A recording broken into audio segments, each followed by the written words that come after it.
Alright, so this is another request from the staff office. This was requested by Lazarus DW, and this is Mark Felton Productions When Britain Nuked America Twice. So, this is something I'd never heard about, but at the same time, it's probably something that I know about, but just cataloging is not doing well right now.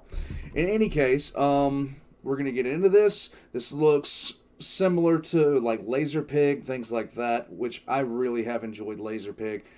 But I want to see what this is all about. So let's just get right into it. No more introduction.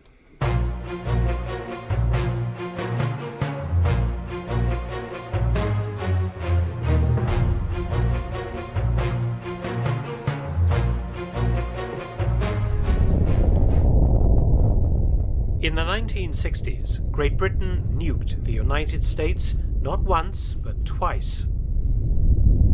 It's probably during testings. Fortunately for all concerned, the attacks were only training exercises. Yeah, that's what I thought. So embarrassing were these attacks that they were hidden from the American public for about 50 years, as well as being strenuously denied to the American press for decades. As far as America was concerned, its defenses were 99% effective, but in simulated attacks, Royal Air Force bombers managed to penetrate US airspace to launch nuclear attacks on New York City and several other important urban centers. Before I tell you how, a word from our sponsor. This episode is brought to you by CuriosityStream. Now, I saw that this was released in 2020. Now, if this was released earlier, I definitely let the ad play, but I'm pretty sure this is not going to be something that is still being sponsored. But if you would like to try it out, I will put his link in the description down below. And boop. How did the British manage to penetrate the world's most heavily defended airspace? Probably with ease. The answer is surprisingly simple and consists of two words: Avro-Vulcan.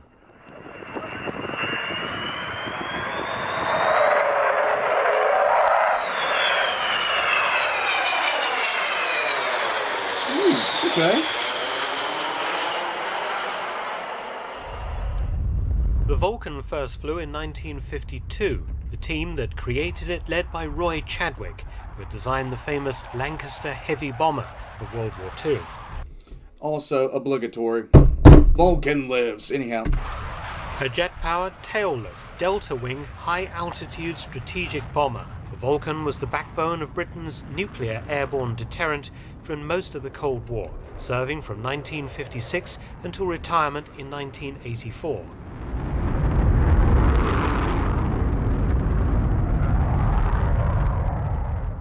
This is the story of Exercise Sky Shield, when Britain nuked its closest ally, exposing how the Soviet Union could have done the same for real. In 1960, the United States decided to run the largest test of its air defenses in history. Okay. Exercise Sky Shield 1 occurred on the 10th of September 1960, and all commercial air traffic over the US and Canada was grounded, amounting to 1,000 US commercial flights and 700 general aviation aircraft, plus a further 31 foreign flights due to land in North America. The US Strategic Air Command would launch B-52 Stratofortresses and B-47 Stratojets to simulate a massive Soviet nuclear bomber force approaching North America from north and south. 360 US interceptor aircraft stood ready to defeat these enemy aircraft, which numbered 310. Among those 310 aircraft were 8 Royal Air Force Vulcan B-2 nuclear bombers. A flight of 4 flew from Scotland, while the other 4 launched from the British territory of Bermuda in the Atlantic Ocean. Okay. The American plan was to detect these enemy bombers by radar and other early warning systems. Then they would be intercepted and destroyed in simulated attacks by US jet fighters and missile batteries. So basically it was during a war game. Okay. The attacking bombers split their attacks between high and low altitude. The defending fighters did very well against the Stratojets and Stratofortresses, intercepting many of them, but the Vulcans proved more elusive opponents. The Vulcan flew at the highest altitude of the simulated Soviet bombers, cruising at 56,000 feet. One was successfully intercepted at this altitude over Goose Bay, Labrador, by a United States Air Force F-101 Voodoo. But the other 7 Vulcans all managed to penetrate American airspace to launch simulated bombing attacks on US cities. They then turned around and landed at Stephenville, Newfoundland.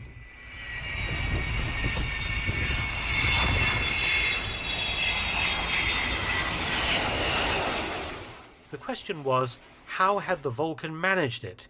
The answer was their highly advanced electronic countermeasures systems and the Vulcan's amazing maneuverability. For example, the flight of 4 aircraft that approached from Bermuda were successful because 3 of them put up a wall of electronic interference that prevented interception, while the 4th Vulcan carried out a simulated nuclear strike. This was all rather embarrassing for Strategic Air Command, which quickly buried all stories about British bombers having nuked US targets and confidently assured the American public that US air defenses were, as I said, 99% effective. However, the following year, the Americans invited the RAF to take part in Exercise Sky Shield 2. Perhaps the US AF was determined to show that the Vulcan's previous success was only a fluke, a one-time only event. Sky Shield 2, which occurred on the 14th of August 1961, was an even bigger event than the first one. It caused 2,900 US and Canadian flights to be grounded, affecting 125,000 commercial passengers. During the exercise, 125 US and British bombers would be pitted against 1,800 fighters and 250 missile sites, and over 200,000 Air Force personnel from the US and Canada.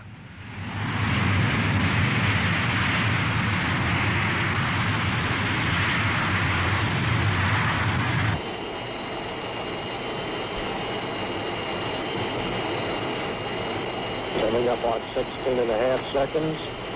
Now, one thing that does happen in a lot of war games, now I don't think it happened in this particular instance, because this seems like it was a legitimate test of the air defense systems.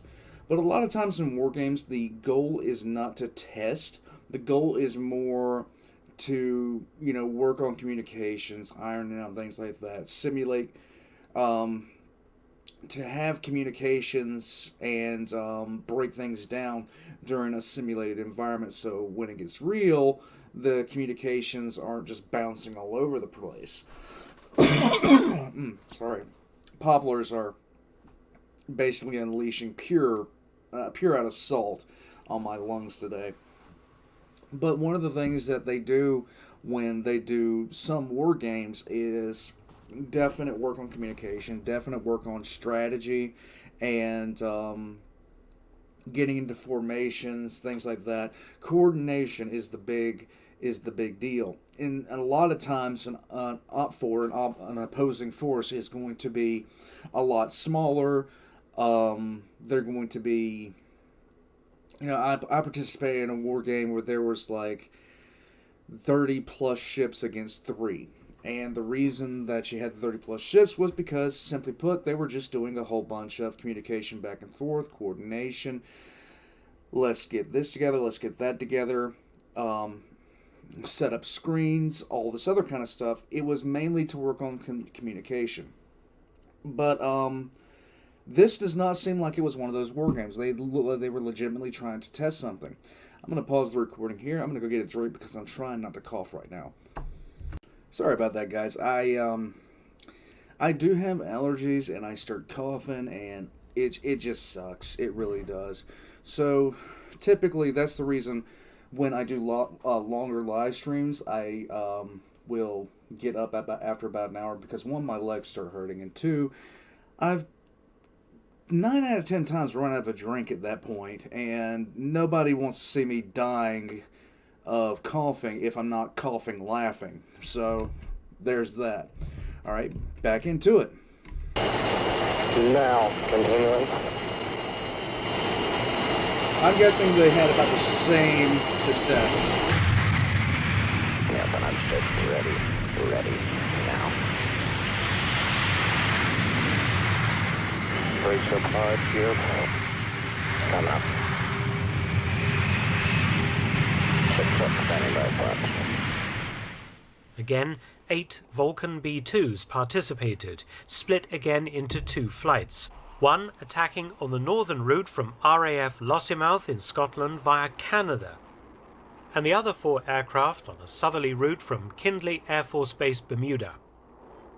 The B-47 Stratojets simulated low-level Soviet bombers.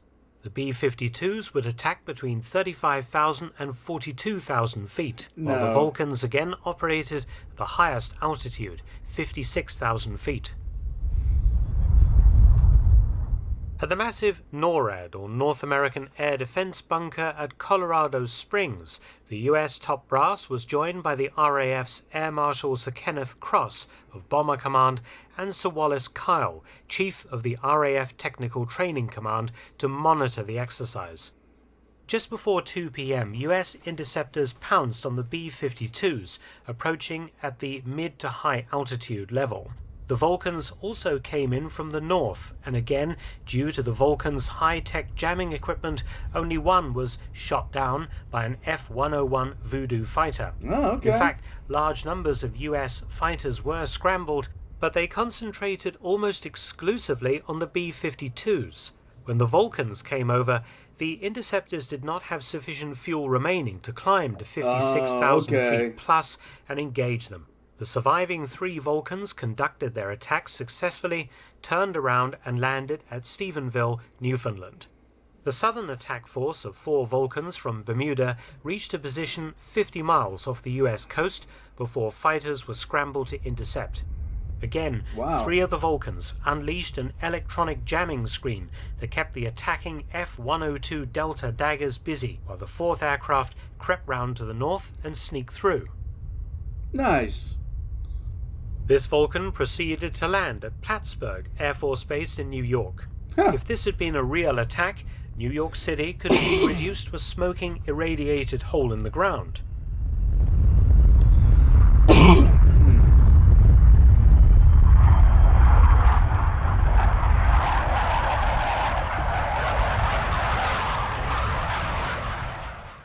Many of the Stratojets and Stratofortresses had also managed to evade interception and launched simulated nuclear attacks, but not at the kind of success rate that the Vulcans enjoyed. In 2 massive exercises of 8 Vulcans that attacked on each occasion, 7 had got through to their targets, an astounding survival rate against the huge might of the US air defenses.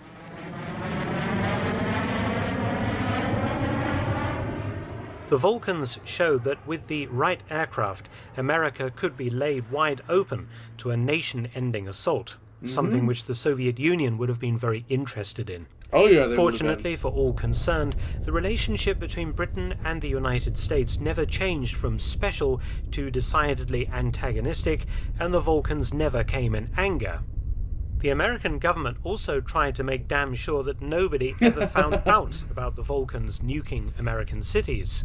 The US Air Force was very quick to deny rumors that RAF planes had once again successfully penetrated US airspace.